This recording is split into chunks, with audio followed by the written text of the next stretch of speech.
I've just been going through the book of Samuel, the second book of Samuel, and in the 9th chapter of the second book of Samuel, I found a very beautiful story. Read it many times, but it really spoke to me this time. The background to the story is that Saul and Jonathan are now dead.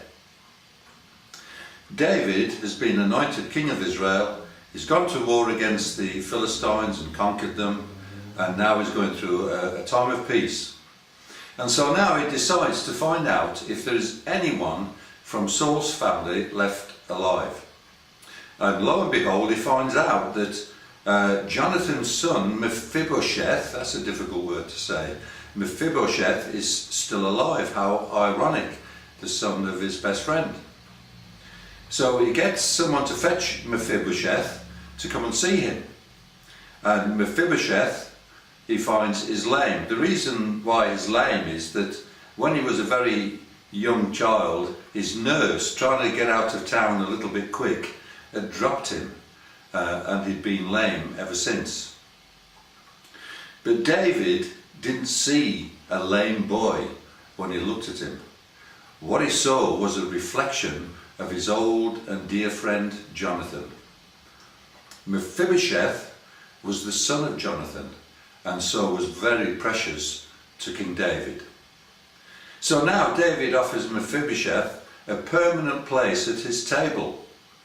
And further, David arranges for Mephibosheth to be provided for the rest of his life. And he's done this out of kindness to his old friend Jonathan. This has to be one of the most beautiful stories in the Old Testament, I find. And furthermore, it's an illustration of what Christ has done for us, the church. You know, like Mephibosheth, we are all lame. His lameness was due to being dropped by his nurse. Our lameness is due to the fall of Adam and Eve. But just as David saw a reflection of Jonathan in Mephibosheth, so God sees a reflection of his son, Jesus, in us, those of us who are born again. As a result, we have a permanent place at Christ's table and a guaranteed supply for the rest of our lives and beyond. It's interesting how that when David did all this for Mephibosheth, Mephibosheth said to David, "Who is your servant that you should show such kindness to a dead dog like me?"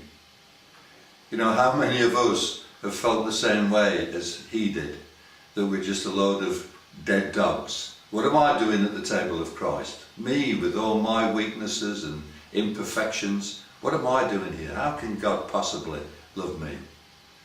But you know, folks, God doesn't see our lameness, even though he knows we are lame, but he doesn't see that. He's not looking at that.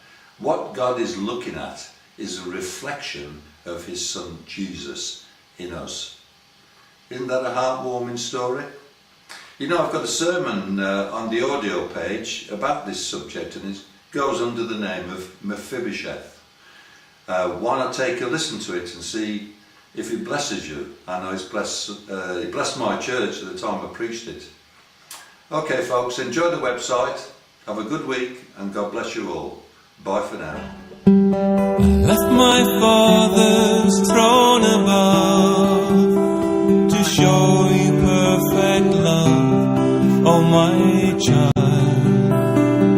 I did this all for you.